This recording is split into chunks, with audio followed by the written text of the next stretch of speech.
La presa se ha roto. Hemos pasado el Rubicón. Estamos en un punto de no retorno. Esta semana los demócratas han decidido abalanzarse sobre Donald Trump y empezar los procedimientos para hacerle un impeachment. Esto decía Nancy Pelosi, líder de los demócratas en el Congreso, este mismo martes. Therefore, today, I'm announcing the House of Representatives moving forward with an official impeachment inquiry. El impeachment es similar a lo que en España conocemos como la moción de censura. Y solo hay dos casos que llegaron a votarse en el Capitolio en toda la historia de los presidentes de Estados Unidos: Andrew Johnson en 1868 y Bill Clinton en 1998. Eso sí, ninguno de ellos fue destituido de su puesto. Clinton, ¿qué hiciste? Pero antes de pasar al meollo del impeachment, hace falta pegar un vistazo a qué es lo que ha hecho Trump para desencadenar este embrollo y qué es lo que puede ocurrir a continuación. Mi nombre es Emilio Domenech, soy periodista y esto ocurre, os lo prometo, solo en América.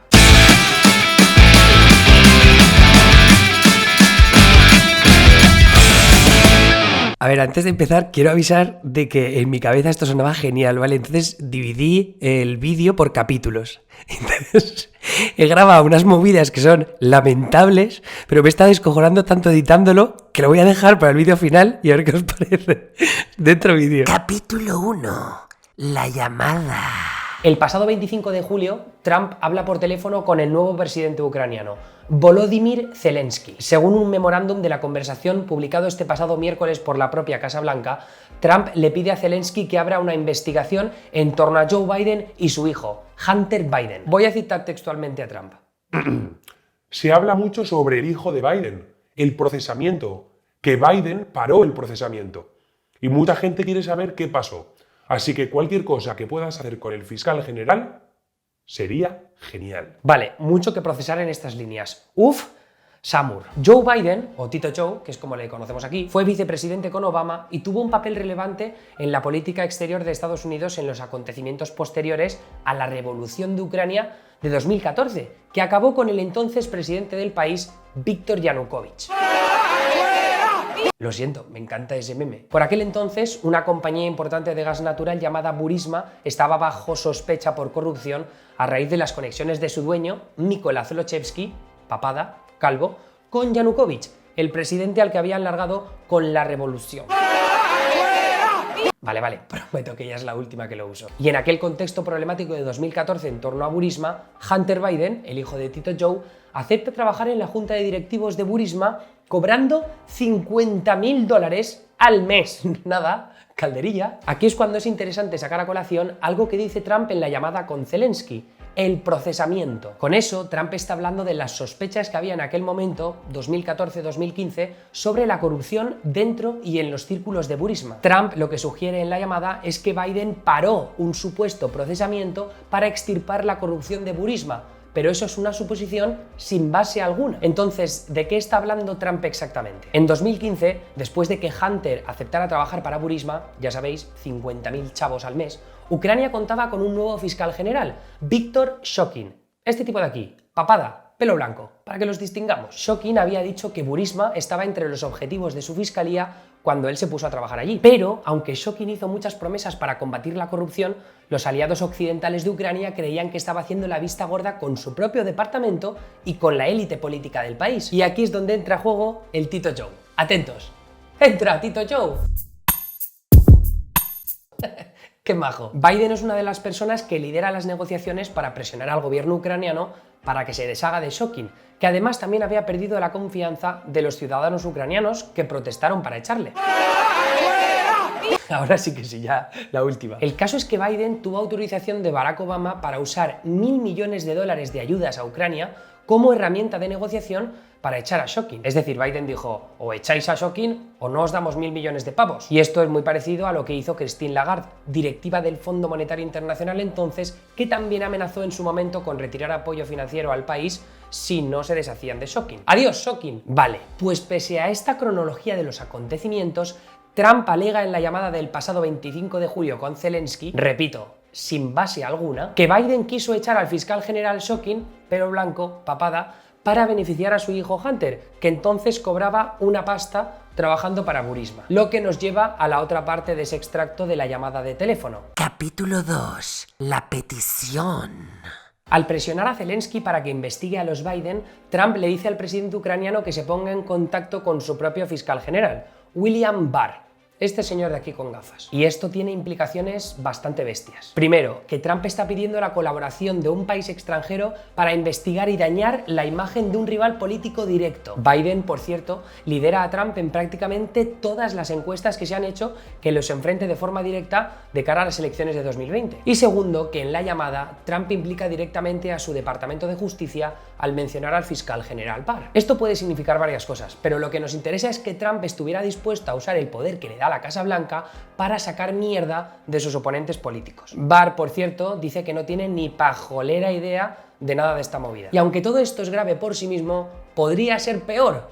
¿Por qué? Capítulo 3. El quid pro quo.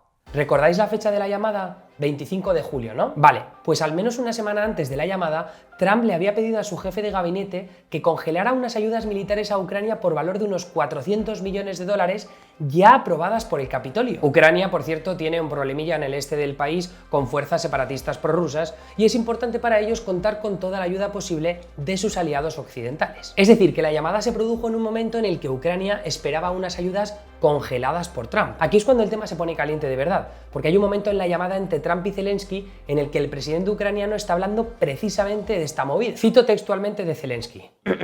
También me gustaría agradecerte vuestro gran apoyo en el área de defensa. Estamos preparados para seguir cooperando en los próximos pasos. Específicamente estamos casi listos para comprar más Javelins de los Estados Unidos para objetivos de defensa. Bueno, los Javelins son unos lanzamisiles guapísimos que no eran parte de la ecuación de las ayudas congeladas. Pero el caso es que Zelensky estaba hablando del tema de defensa cuando Trump dice... Pero me gustaría pedirte un favor. ¿Qué? ¿Cómo? ¡Samur! Aquí estaríamos entrando en territorio de quid pro quo. Es decir, si tú me das algo, yo te doy algo. Si tú me haces un favor, yo te doy ayudas militares. Vale, Trump no dice en la llamada antes de darte las ayudas, me gustaría pedirte un favor, pero está abierto a la interpretación. Así que quiero que recordéis eso porque será importante para después. Bien, el favor, dice Trump en la llamada, es mirar qué pasó con Ucrania y con CrowdStrike. Si juntáis esas dos palabras en Google, lo único que conseguiréis leer es un montón de teorías de la conspiración que ahora no vienen al caso. Lo importante es que justo después de que Trump le pida ese favor, Zelensky retoma diciendo que vale, que él va a ayudar todo lo posible, que van a ser los mejores amigos del mundo mundial y que tiene pendiente reunirse con Rudy Giuliani. ¿Cómo? ¿Pero esto qué es? ¿Quién es ese? Rudy Giuliani, papada, gafas, casi goblin de Gringotts. Ok, Giuliani ahora trabaja como abogado personal de Trump y lleva meses hablando con representantes ucranianos con varios objetivos en mente. Entre ellos, y esto lo ha admitido él mismo en entrevistas, el de encontrar información problemática sobre Joe Biden y su hijo Hunter en el contexto de Ucrania. Aquí es cuando Trump retoma la conversación en esa llamada telefónica con Zelensky y ya empieza a hablar de nombres que conocemos por lo que contaba al principio. Trump menciona a Shokin, pelo blanco, papada. Trump dice que Shokin era muy buen fiscal. Bueno, Trump dice que a Shokin le echaron de forma injusta y que Zelensky debería ponerse en contacto con Giuliani y con William Barr, el fiscal general estadounidense. Y ahí es cuando llega el momento clave, la otra cosa. La otra cosa. Porque aquí volvemos al principio de todo. La otra cosa, Dice Trump, se habla mucho de que el hijo de Biden... pues sabiendo cómo se desarrolla la conversación telefónica, cuáles son las conexiones que hay entre el lío ucraniano, el favor que pide Trump y el quid pro quo de las ayudas militares, ya podemos pasar al cuarto capítulo. Capítulo 4.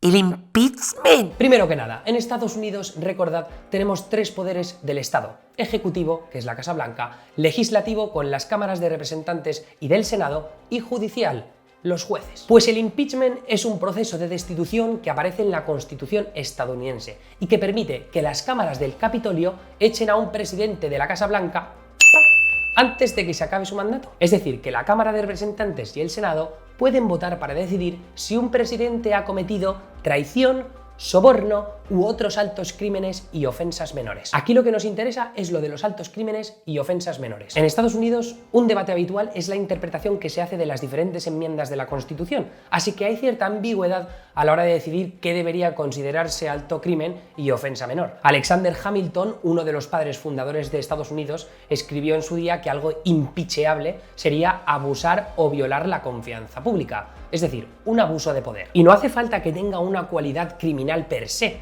sino que cae a la interpretación de las cámaras del Capitolio. Y ahí es donde volvemos a lo de antes. ¿Ha aprovechado Trump, que es el presidente de Estados Unidos, para pedirle a un gobierno extranjero que investigue a uno de sus rivales políticos y metiendo al Departamento de Justicia con su fiscal general de por medio con ello?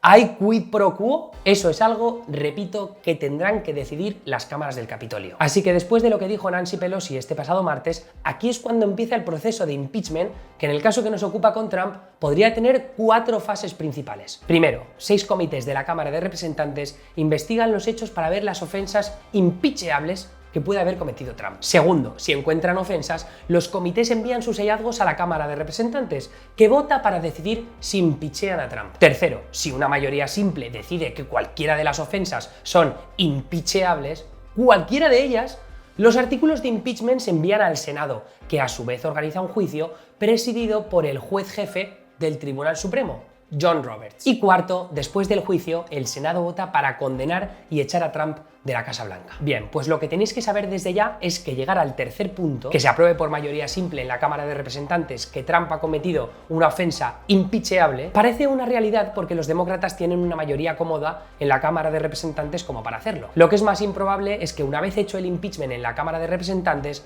los senadores vayan a votar para condenar a Trump, porque para ello haría falta una mayoría de 2/3 de la Cámara Alta. Esto es un total de 67 senadores en un Senado en el que los republicanos tienen una mayoría de 53 escaños. Teniendo en cuenta la situación política actual, lo dividido que está el país o lo mucho que han defendido los republicanos a Trump en el pasado, parece poco probable que 20 senadores republicanos vayan a estar dispuestos a echar a Trump de la Casa Blanca. La única duda reside en si por cualquier otro motivo se confirma ese quid pro quo de una forma más explícita y lo suficiente como para que los republicanos no encuentren ninguna excusa que lo justifique. Y por eso está pendiente conocer los detalles de la queja que un informante presentó al Departamento de Inteligencia Nacional sobre la llamada de Trump con Zelensky y algunas otras cosas más que todavía no conocemos y que en estos momentos están analizando los comités del Capitolio. Pero eso ya lo dejamos para más adelante. Porque es en ese hueco de interpretaciones de lo que ha dicho Trump en la llamada de forma implícita o de forma explícita, del contexto de toda la situación,